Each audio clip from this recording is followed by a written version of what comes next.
Hi guys, KG times Malayalam YouTube ചാനലിലേക്ക് എല്ലാവർക്കും സ്വാഗതം.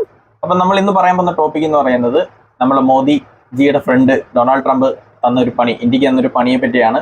അപ്പോൾ വളരെയധികം വിഷമിപ്പിക്കുന്ന ഒരു കാര്യമാണ് ഉണ്ടായത്. അതായത് ഇല്ലീഗൽ ഇമിഗ്രേഷൻ, അമേരിക്കയിലേക്ക് ഇല്ലീഗലായിട്ട് കുടിയേറിയ ആൾക്കാരെ ഇന്ത്യയിലേക്ക് തിരിച്ചയച്ച ഒരു സംഭവം. അത് ആണ് ഞാൻ പറയാൻ പോകുന്നത്. അപ്പൊ നീ അറിഞ്ഞായിരുന്നോ? ഞാൻ അറിഞ്ഞായിരുന്നു. ഓക്കെ, അപ്പൊ ഞാൻ ജസ്റ്റ് ഒന്ന് ബ്രീഫായിട്ട് പറയാം. കഴിഞ്ഞ മാസം നമ്മളുടെ ട്രംപ് അമേരിക്ക പ്രസിഡന്റായിട്ട് ചുമതലയേറ്റു. അതിനുശേഷം അവരുടെ ആ ഇലക്ഷൻ ടൈമിൽ പുള്ളിക്കാരൻ്റെ ഒരു വാഗ്ദാനമായിരുന്നു, ഇല്ലീഗലായിട്ട് US ഇമിഗ്രേറ്റ് ചെയ്തവരെ എല്ലാം ഡിപ്പോർട്ട് ചെയ്യും എന്നുള്ളത്. പുള്ളിക്കാരൻ അതേപോലെ തന്നെ ചെയ്യാനും തുടങ്ങിയിട്ടുണ്ട്. അപ്പം അതിൽ നിന്ന് നമ്മുടെ ഇന്ത്യയിൽ നിന്നുള്ള ആൾക്കാരെ, അല്ലാതുള്ള ആൾക്കാരെ ഉണ്ട്, കൊളംബിയ, അങ്ങനെ പല ക്യൂബ എന്നുള്ള, മെക്സിക്കോ എന്നുള്ള എല്ലാവരെയും ഡിപ്പോർട്ട് ചെയ്യുന്നുണ്ട്.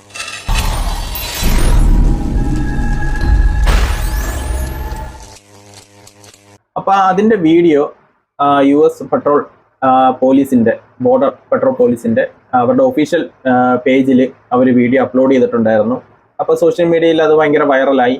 അപ്പൊ നമ്മുടെ ഇന്ത്യക്കാരെ അത് കൈവലം ഇട്ട് കൊണ്ടുവരുന്ന ഒരു വീഡിയോ വൈറലായി. നമുക്കതൊരു നാണക്കേടും വിഷമവും എല്ലാം ഉണ്ട്. എന്തൊക്കെയാന്ന് പറഞ്ഞാലും അവര് ഇല്ലീഗലായിട്ട് അവരുടെ ഫ്യൂച്ചർ നോക്കി അവർ ഇമിഗ്രേറ്റ് ചെയ്തിട്ടുണ്ടെങ്കിൽ നമ്മുടെ സഹോദരങ്ങളാണ്. അപ്പൊ നമുക്കത് കാണുമ്പോൾ ഒരു വിഷമം വരും. പ്രത്യേകിച്ച് അമേരിക്ക കൈവലങ്ങിട്ട് അവരെ ഏതൊരു കുറ്റവാളികളെ പോലെ കൊണ്ടുവരുന്ന സീൻ അവര് വീഡിയോ അപ്ലോഡ് ചെയ്തത് കാണുമ്പോൾ ആർക്കായാലും വിഷമം തോന്നുന്ന കാര്യമാണ്. അപ്പൊ അതുമായിട്ട് ബന്ധപ്പെട്ട് നിരവധി പ്രശ്നങ്ങളും കാര്യങ്ങളും വൈറലായി, വാർത്തകളുണ്ടായി. അപ്പൊ അതിനെപ്പറ്റിയാണ് ഞാൻ പറയാൻ പോകുന്നത്. അപ്പൊ അതിന്റെ ഡീറ്റെയിൽസ് എന്തായാലും നീ വീഡിയോ കണ്ടായിരുന്നു. കാണുമ്പോൾ ആൾക്കാർക്ക് അത് ഭയങ്കര ഒരു മനസ്സിനൊരു വിഷമം ഉണ്ടാക്കുന്ന കാര്യമാണ്.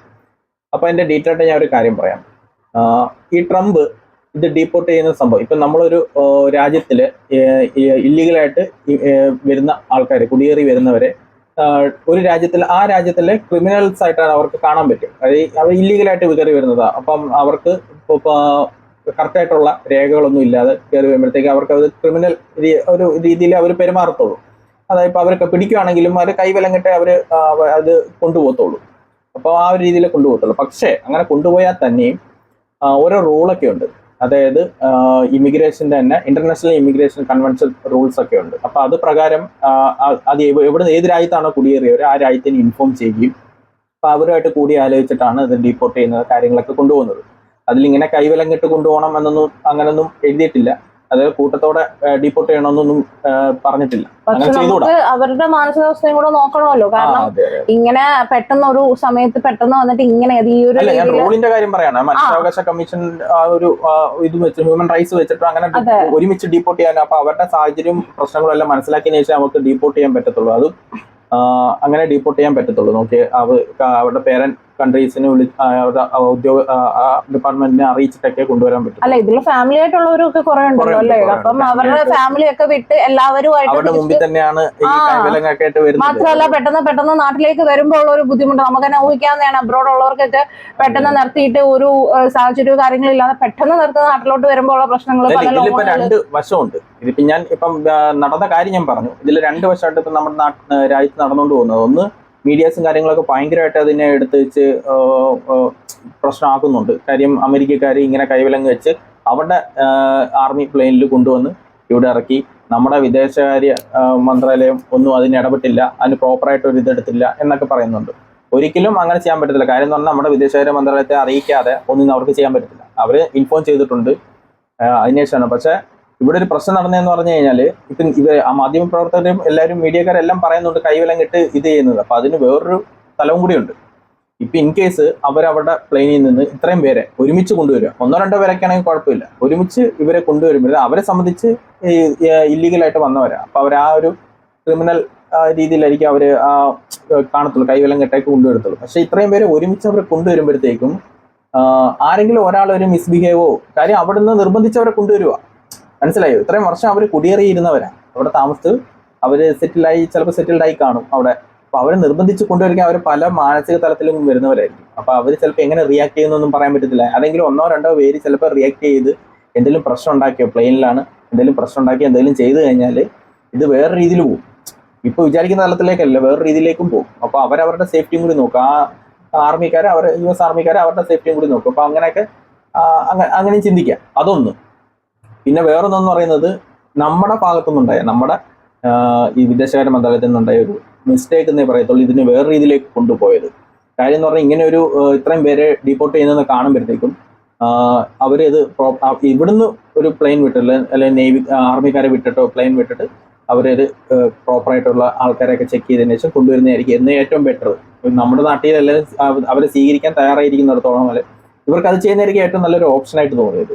പക്ഷെ ഇത് മറിച്ച് അത് ചെയ്യാതെ അവരെ കൊണ്ടുവരുമ്പോഴായിരുന്നു ഇങ്ങനെയൊക്കെയുള്ള പ്രശ്നങ്ങളത് ഉണ്ടായത്. ഇല്ലെങ്കിൽ അങ്ങനെ ഉണ്ടാവത്തില്ലായിരുന്നു അല്ലേ? ഇവിടുന്ന് ഒരു പ്ലെയിൻ വിട്ടിട്ടാണെങ്കിൽ അവരെ നോക്കി ചെക്ക് ചെയ്തതിനു ശേഷം കൊണ്ടുവരുവാണെങ്കിൽ ഇങ്ങനെ ഒരു പ്രശ്നം വരത്തില്ല, ഒന്നാമത്തെ കാര്യം. പക്ഷെ ഇതിൽ മറിഞ്ഞിരിക്കുന്ന വേറൊരു കാര്യമുണ്ട്. അതെന്തോ അറിയോ? അതാണ് അതായത് നമ്മുടെ ട്രംപ് ഈ ബ്രിക്സ് ഉച്ചകോടിയിലൊക്കെ ഈ നമ്മുടെ ഈ ഡോളറിന് സമാനമായിട്ടുള്ള കറൻസി ഇറക്കുന്ന കാര്യമൊക്കെ സംസാരിച്ചിട്ടുണ്ടായിരുന്നു. അത് ഇനിഷ്യേറ്റ് ചെയ്തിട്ടുണ്ടായിരുന്നു ഈ ബ്രിക്സ് രാജ്യങ്ങളെല്ലാം കൂടി. അപ്പം അവര് ഇത് അമേരിക്കക്കാർക്ക്, അതായത് ഈ ഡോളർ ഇതിനെതിരെ വരുന്ന ഒരു കറൻസി അല്ലേ, അത് അമേരിക്കയ്ക്ക് ഒരു അത്ര അങ്ങോട്ട് ഇഷ്ടപ്പെട്ടുള്ള കാര്യമല്ലായിരുന്നു. അതിനെ ട്രംപ് ഭയങ്കരമായിട്ട് എതിർത്തിരുന്ന സമയം, അത് ഈ ബ്രിക്സ് ഉച്ചകോടി നടക്കുമ്പോൾ തൊട്ടേ ഇവർക്ക് ഭയങ്കര ഒരു അസ്വസ്ഥതയായിരുന്നു സംഭവം. ഇതിന് അതായത് ഡോളറിന് പകരമായിട്ടൊരു കറൻസി വരുന്നത് ഒരു ഇതായിരുന്നു. അപ്പൊ അങ്ങനെ ആകെ ഇതായിട്ടിരിക്കുമായിരുന്നു. അപ്പം ഈ പുള്ളിക്കാരൻ ഇങ്ങനെ ഒരു ആർമിയെ വിട്ട്, നമ്മുടെ ഇന്ത്യക്കാരെ കൈവലം കെട്ട് ആർമിയെ വിട്ട് ഇന്ത്യയിൽ എത്തിച്ച് അതൊരു സ്റ്റേറ്റ്മെന്റ് ആയിട്ടേ നമുക്ക് കാണാൻ പറ്റും. ഇല്ലേ? നിനക്കെന്ത് തോന്നുന്നു? പരോക്ഷമായിട്ടൊരു പണിയൊന്നുമില്ലേ നമുക്ക്?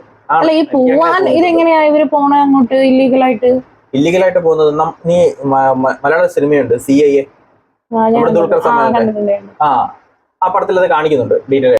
അതായത് വേറെ വേറെ കൺട്രീസിൽ നമ്മൾ ഇപ്പം പ്ലെയിനിലൂടെ എയർ ട്രാവൽ ചെയ്ത് വേറെ കൺട്രീസിൽ എത്തിയിട്ട്, അതായത് മെക്സിക്കൻ, അങ്ങനെ ക്യൂബ ആ വഴി പാസ് ചെയ്ത് മെക്സിക്കൻ അതിർത്തിയിലൂടെ നടന്ന് കാൽനട യാത്രയായിട്ടും അല്ലാതെയൊക്കെ പോകുന്നുണ്ട്. അപ്പം ട്രാവൽ ചെയ്ത് ബൈ റോഡും എല്ലാം നിരവധി സ്ട്രഗിൾ ചെയ്തിട്ടാണ് ഇത് പോകുന്നത്. ആ CIA ഫിലിം കണ്ടിട്ടുണ്ടെങ്കിൽ മനസ്സിലാവും. ഭയങ്കര സ്ട്രഗിൾ ചെയ്തിട്ടാണ്, റിസ്ക് എടുത്താണ് പോകുന്നത്, നല്ല റിസ്ക് എടുത്തിട്ടാണ് പോകുന്നത്. ലൈഫിനൊക്കെ നല്ല റിസ്ക് ഉണ്ട്. അപ്പം അതൊക്കെ എടുത്തിട്ടാണ് ഇവര് പോകുന്നത്. അതും ഈ ബോർഡർ പെട്രോൾ, അതെ, ഈ പോകുന്നൊരു റിസ്ക് എടുത്താ. റിസ്ക് മാത്രമല്ല, നല്ല ക്യാഷ് മുടക്കിയിട്ടാണ് ഇവർ പോകുന്നത്. ഏജന്റിന് നല്ല ക്യാഷ് കൊടുത്തിട്ടാണ് പോകുന്നത്, ലക്ഷങ്ങൾ വാരി എറിഞ്ഞിട്ടാണ് പോകുന്നത്. ഇവിടെ ഉള്ളതെല്ലാം വിറ്റിട്ടൊക്കെ ആയിരിക്കും പോകുന്നത്. അപ്പം ഇത് അവിടെ ചെന്നിട്ടാണെങ്കിൽ ഈ ബോർഡർ താണ്ടുന്നത് തന്നെ ഏറ്റവും വലിയ, അതിലും വലിയ റിസ്ക്കാണ്. അതായത് ഈ US ബോർഡർ പെട്രോൾ അവരെ താണ്ടി വേണ്ടിട്ടും ഇത് ഈ US കയറാൻ, അത് തന്നെ ഭയങ്കര റിസ്ക് ആണ്. ഈ റിസ്ക് എടുത്താണ് ഇത്രയും പേര് ഇവിടെ കയറിയത്. ഇത്രയും ഏതാണ്ട് കണക്ക് പ്രകാരം കണ്ട് 7 ലക്ഷത്തിന് മേളിൽ അങ്ങോട്ട് ഉണ്ട് ഇല്ലീഗലായിട്ടുള്ള. അപ്പൊ അവരെല്ലാം ഡീപ്പോർട്ട് ചെയ്യുമെന്നും പറഞ്ഞിരിക്കുക. അതൊരു എമൗണ്ട് കോസ്റ്റ് ആണ് വരുന്നത്. ഇല്ല, എല്ലാവരും വന്നിട്ടില്ല. ഒരു ഏതാണ്ട് ഒരു 170, 150 ആ റേഞ്ചിലുള്ള ആൾക്കാരാണ് വന്നേക്കുന്നത്. അപ്പം ഇതിന്റെ ഞാൻ സ്റ്റേറ്റ്മെന്റ് ആണ്, അതായത് ട്രംപിന്റെ സ്റ്റേറ്റ്മെന്റ് ആണെന്ന് പറയാനുള്ള കാര്യം എന്ന് പറഞ്ഞു കഴിഞ്ഞാൽ, ഈ നോർമൽ ഒരു പ്ലെയിൻ എയർ ട്രാവൽ വഴി അല്ല ഇത് വന്നേക്കുന്നത്. അതായത് ആർമിയുടെ പ്ലെയിനിലാണ് വന്നേക്കുന്നത്. അത് നോർമൽ ട്രാവലിന്റെയും കാട്ടി ഒരു 4-5 മടങ്ങ് എക്സ്ട്രാ കോസ്റ്റ് ആണ് ഇവർക്ക് വരുന്നത്. ആർമിയുടെ, മനസ്സിലായി, ആർമി പ്ലെയിനിൽ ഇത് വരുന്നത് കോസ്റ്റാണ് വരുന്നത്. അപ്പൊ ഇത്രയും ക്യാഷ് മുടക്കി അവർ ഡീപ്പോർട്ട് ചെയ്യുന്നത് ഇതൊരു സ്റ്റേറ്റ്മെന്റിന് വേണ്ടിയിട്ടാണ്. ഇതിനെതിരെ ഞാൻ നോക്കിട്ടെ, അപ്പൊ ഇങ്ങനെ കൊണ്ടുവന്നാലേ പറ്റൂ. കാരണം ആർമിയുടെ ഇതിൽ തന്നെ കൊണ്ടുവരണ്ടേ. കാരണം അത്രയും റിസ്ക് എടുത്തൊരു കാര്യം ചെയ്യുന്നതാണ് അവിടുന്ന്. അപ്പൊ ഇവിടുത്തെ ഇന്ത്യൻ ഗവൺമെന്റ് എന്തെങ്കിലും ഒരു ചെറിയ ഒരു പാളിച്ച വരാൻ വേണ്ടി നോക്കിയിരിക്കുകയായിരിക്കും. അപ്പൊ ഞാൻ പറയുന്നത് ഇന്ത്യൻ ഗവൺമെന്റ് ഒന്നും ചെയ്തില്ല. അപ്പൊ പിന്നെ അവിടെ കൂടുതൽ റിസ്ക് അല്ലേ? വിടുന്നവർക്ക് കുറെ റിസ്ക് അല്ലേ? നോർമൽ പ്രൊസീജിയർ എന്താന്ന് പറഞ്ഞു കഴിഞ്ഞാൽ, ഇപ്പം ഡീപ്പോർട്ട് ചെയ്യാൻ അവർ ഉദ്ദേശിച്ചിട്ടുണ്ടെങ്കിൽ അവർ ഇൻഫോം ചെയ്യും. നമ്മുടെ എംബസി ഇൻഫോം ചെയ്ത വഴി വിദേശകാര്യ മന്ത്രാലയത്തെ അറിയും. അങ്ങനെ അവരാണ് തിരിച്ച് അതിനുള്ള അറേഞ്ച്മെന്റ്സ് എല്ലാം ചെയ്യുന്നത്. അങ്ങനെയാണ് നോർമൽ പ്രൊസീജിയർ, അങ്ങനെയാണ്. പക്ഷെ ഇത് ഡയറക്റ്റ് ഒന്ന് വിട്ടത്, ഒന്നെങ്കിൽ ഇവരും തമ്മിലുള്ള ഫ്രണ്ട്ഷിപ്പ് ഇത് വെച്ചിട്ടായിരിക്കും പറഞ്ഞു വിട്ടത്, ഇങ്ങനെ അവരായിട്ട് തന്നെ പറഞ്ഞു വിട്ടത്. എന്നാലും എനിക്ക് തോന്നുന്നില്ല, ഇതൊരു സ്റ്റേറ്റ്മെന്റ് ആയിട്ട് തന്നെയാണ് എനിക്ക് തോന്നുന്നത് ട്രംപിന്റെ. ട്രംപ് എന്ന് പറയുന്നത് നമ്മൾ ഈ എന്താ പറയുക, ഒരു ബിസിനസ് സെലിബ്രിറ്റിയാണ് ആള്. ആക്കെന്ന് പറയുന്നത് ഈ മീഡിയ അറ്റൻഷൻ വേണം, അതേപോലെ വായി തോന്നിയ വിളിച്ചു പറയുക, തോന്നുന്നത് കാണിക്കുക. പുള്ളിക്കാരിപ്പം അധികാരത്തെ വന്നതിന് ശേഷം എന്തൊക്കെയാ കാട്ടിക്കൂട്ടുന്ന ആൾക്ക് തന്നെ അറിയത്തില്ല. പല പ്രശ്നങ്ങളും ഉണ്ടാക്കിയിട്ടുണ്ട്. ക്യൂബ പിടിച്ചെടുക്കുന്നു, ഗാസ പിടിച്ചെടുക്കുന്നു എല്ലാം പറയുന്നുണ്ട്. അതേപോലെ പനാമ കനാല് എടുക്കും എന്നൊക്കെ പറയുന്നുണ്ട്. അപ്പൊ ആ ഒരു രീതി, അപ്പൊ ഇതൊരു സ്റ്റേറ്റ്മെന്റ് ആയിട്ടാണ് എനിക്ക് തോന്നുന്നത്. പിന്നെ എന്തൊക്കെന്ന് പറഞ്ഞാലും കൈവലം കെട്ട് കൊണ്ടുവരേണ്ട ഒരു കാര്യമില്ല. നമുക്ക് മനസ്സിനൊരു വിഷമം വരുന്ന ഒരു കാര്യമാണ് അമേരിക്കക്കാരെ ഇങ്ങനെ ഇന്ത്യക്കാരെ കൈവലം കെട്ട് കൊണ്ടുവന്ന് ഇറക്കി ഇങ്ങനെ. അപ്പൊ അവരുടെ വീട്ടുകാരും ബന്ധുക്കാരും ഒക്കെ കാണുകയാണ് ചെയ്യുന്നത്. അവിടെ കൂടെ വരുന്ന മക്കളും എല്ലാം ഉണ്ട്. അവരുടെ മുന്നിലാണ് ഈ കൈവലം. കുട്ടികളുടെ കൈവലം കിട്ടിട്ടില്ല, സ്ത്രീകളുടെയും കൈവലം കിട്ടിട്ടില്ല എന്ന് പറയുന്നത് ചുമ്മാതാ, ഇടാൻ്റെ വീഡിയോയിലുണ്ട്. അപ്പൊ ഇവരുടെയൊക്കെ കൈവലങ്ങൊക്കെ ഇട്ടിട്ടാണ് വരുന്നത്. അപ്പൊ അവരുടെ മാനസികാവസ്ഥയും പിന്നെ അതേപോലെ തന്നെ വെള്ളം കുടിക്കാൻ പോലും സമ്മതിച്ചില്ലെന്നാണ് പറയുന്നത്. ദാഹിച്ചിട്ട് ഇത്രയും മണിക്കൂർ ട്രാവൽ ഇല്ലേ, ഇത് അല്ല ഇവർക്ക് റിസ്ക് അവര് നോക്കിയേ ചെയ്യത്തുള്ളൂ. കാര്യം എന്ന് പറഞ്ഞാൽ ഇത്രയും ലക്ഷങ്ങൾ നമ്മള് നോക്കുകയാണെങ്കിൽ ഇതിലാകെ ഉള്ളത് ഒരു ഇന്ത്യൻ ഗവൺമെന്റിന്റെ ഒരു പ്രോപ്പറായിട്ട് അത് കാരണം അവർക്ക് അവരുടെ റിസ്ക് എടുക്കാൻ പറ്റില്ലല്ലോ. അതാ അതുകൊണ്ട് അവർ അങ്ങനെ കൊണ്ടുവരത്തുള്ളൂ. നമ്മളായിരുന്നു ഇത് അറിഞ്ഞ് ചെയ്യേണ്ടത്. നമ്മളായിരുന്നു പ്രോപ്പറായിട്ടുള്ള ഇതുള്ള ഒരു എയർ ട്രാവൽ വഴി ചെയ്യേണ്ടത്. പക്ഷെ അത് ചെയ്തില്ല. അത് അതിന്റെ മിസ്റ്റേക്കാണ്. പക്ഷെ അത് മീഡിയക്കാര് അത് നല്ല ആഘോഷിക്കുന്നുണ്ട്. പക്ഷെ ആവശ്യമില്ലാത്ത കുറെ കാര്യങ്ങളൊക്കെ ഇതിൽ വലിച്ചിടുന്നുണ്ട്. ഇന്ദിരാഗാന്ധി മുമ്പത്തെ ഇതറിയാവോ ഇന്ദിരാഗാന്ധിയുടെ?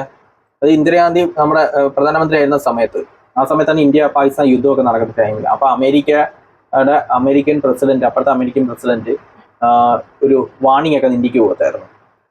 അന്ന് പാകിസ്ഥാന്റെ കൂടെ ആയിരുന്നു അമേരിക്ക. അപ്പൊ അതിനൊരു വാണിംഗ് എന്നായിരുന്നു, ഈ പാകിസ്ഥാനെ അറ്റാക്ക് ചെയ്യുവാണെങ്കിൽ അവിടുത്തെ ഒരു കപ്പൽ വിടൂ എന്നൊക്കെ പറഞ്ഞു. ആ സമയത്ത് എന്ന് പറഞ്ഞാൽ വേൾഡ് പോലീസ് എന്നൊക്കെ പറയുന്നത് ഭയങ്കര ശക്തി. അന്ന് റഷ്യക്കാരെ മാത്രമേ അമേരിക്ക പേടിച്ചിട്ടുള്ളൂ. ആ സമയത്ത് നമ്മുടെ ഇന്ത്യയിലെ അതായത് സൈനിക ബലം എത്രയാണെന്ന് നമുക്ക് ഊഹിക്കാനേ ഉള്ളൂ. ആ സമയത്ത് കൂടി ഇങ്ങനെ പറഞ്ഞപ്പം എത്ര കൊലകൊമ്പാത്ത പോലീസ് ആണെങ്കിലും ഇന്ത്യൻ ബോർഡർ താണ്ടിയ കൊന്നിരിക്കും എന്നാണ് നമ്മുടെ ഇന്ദിരാഗാന്ധി അന്ന് പറഞ്ഞത്. പക്ഷെ അത് വെച്ച് കമ്പയർ ചെയ്താണ് ഇപ്പൊ ഇത് സംസാരിക്കുന്നത്. പക്ഷെ അന്ന് കമ്പയർ ചെയ്യേണ്ട, അന്ന് യുദ്ധ സമാനമായ സാഹചര്യം വെല്ലുവിളിയായിരുന്നു. ഇത് വെല്ലുവിളിയല്ല, ഇത് കൂട്ടുകാരായിട്ട് ഇരിക്കുമ്പോൾ ഇങ്ങനെ ഒരു പരിപാടി ചെയ്തതാ. മനസ്സിലായോ? അത് വ്യത്യാസമുണ്ട്. അപ്പം അതും ഇതുമായിട്ട് കമ്പയർ ചെയ്യാൻ പറ്റത്തില്ല. സാഹചര്യത്തിൽ വ്യത്യാസമുണ്ട്. പക്ഷെ ഇതിന് പാർലമെന്റിൽ ചോദിക്കുമ്പം എന്തെങ്കിലും ഒരു മറുപടി കൊടുക്കണമായിരുന്നു. അറ്റ്ലീസ്റ്റ് ഒരു അനിഷ്ടമെങ്കിലും കാണിക്കണമായിരുന്നു ഇന്ത്യൻ ഭാഗത്തുനിന്ന്. ഇന്ത്യൻ അധികൃതരിൽ നിന്ന് ഒരു അനിഷ്ടമെങ്കിലും കാണിക്കണം. അത് കാണിച്ചില്ല. പക്ഷെ നമ്മുടെ മെക്സിക്കിന്റെ ആണെന്ന് തോന്നുന്നു, അവിടുത്തെ പ്രധാനമന്ത്രി ഇങ്ങനെ കൊണ്ടുവന്നത്, അതായത് വിലങ്ങിട്ട് കൊണ്ടുവന്നത് ശരിയായില്ല എന്ന് പറഞ്ഞ് ഓപ്പണായിട്ട് പറഞ്ഞായിരുന്നു. അങ്ങനെയല്ല, ഞങ്ങൾ വിമാനം വിട്ടു തരാം, ഇങ്ങനെ കൊണ്ടുവരണ്ട എന്ന് അവർ പറഞ്ഞു. പക്ഷെ നമ്മൾ ഇന്ത്യ ഇത്രയും വലിയ സൈനിക ശക്തിയും സാമ്പത്തിക ശക്തികളും ഇന്ത്യ ഇതുവരെ ഒന്നും മിണ്ടിയിട്ടില്ല. അത് ഒന്നും കൂടി ഒരു ഇത് കാര്യം, മോദി 2 ആഴ്ച കഴിഞ്ഞ് പോവുക അമേരിക്കക്ക് സന്ദർശനത്തിന്. അതുകൊണ്ട് ചങ്കും അല്ലേ, അതുകൊണ്ട് എന്തെങ്കിലുമൊക്കെ പ്രശ്നങ്ങൾ ആരെ മൈൻഡ് ചെയ്യാതിരിക്കും. പക്ഷെ ഇവിടെ നിന്നുണ്ടാകുന്ന പ്രശ്നങ്ങൾ കൂടി മൈൻഡ് ചെയ്യുക. നമ്മുടെ ഇന്ത്യൻ പൗരന്മാരുടെ കാര്യങ്ങൾ കഴിഞ്ഞിട്ടേ ഉള്ളൂ ബാക്കിയുള്ള ചങ്കും ഒക്കെ. ഇത് സംസാരിക്കാനായിരിക്കും ചിലപ്പോ പോണത്. സംസാരിക്കാൻ പോകുന്നതിന് അപ്പോഴത്തേക്ക് ഡിലേ ആവും, അപ്പോഴത്തേക്ക് കയ്യിൽ നിന്നൊക്കെ പോകും. ഓക്കെ. അപ്പം അത് വളരെയധികം വിഷം വരുന്ന ആ ഒരു വീഡിയോ ഭയങ്കരധികം വിഷം വരുന്ന ഒരു വീഡിയോ ആയിരുന്നു. അത് അവരുടെ ഭാഗത്ത് നോക്കുമ്പോൾ തെറ്റ് പറയാനില്ല. മനസ്സിലായോ? അവരുടെ ഒരു ഫ്രീഡമാണ് അവർ കാണിച്ചത്. പക്ഷെ നമുക്കത് വിഷമം വന്നു. അപ്പൊ ഇതിന് പ്രോപ്പറായിട്ടൊരു റിപ്ലൈ ഇന്ത്യ അധികൃതരിൽ നിന്ന് കൊടുക്കട്ടെ. അപ്പം അപ്പോഴത്തേക്കും പ്രശ്നമൊക്കെ ഒന്ന് ഒതുങ്ങും. വീണ്ടും നന്നായിട്ട് പോട്ടെ എന്ന് പറയുന്നു. അപ്പൊ ഇന്നത്തെ ടോപ്പിക് ഇതായിരുന്നു. അപ്പൊ എല്ലാരും നിങ്ങളുടെ അഭിപ്രായങ്ങൾ കമന്റ് ചെയ്യാട്ടോ ഈ ഒരു സംഭവത്തെ കുറിച്ചുള്ളത്. ഞങ്ങളുടെ അഭിപ്രായമാണ് ഞങ്ങൾ പറഞ്ഞത്. അതേപോലെ തന്നെ വീഡിയോസ് ഉടനെ ലൈക്ക് ചെയ്യുക, ഷെയർ ചെയ്യുക, സബ്സ്ക്രൈബ് ചെയ്യുക. ഇതേപോലുള്ള വീഡിയോസ് തുറന്നിടുന്നതായിരിക്കും. അപ്പം അടുത്ത വീഡിയോ ആയിട്ട് കാണാം. ബൈ.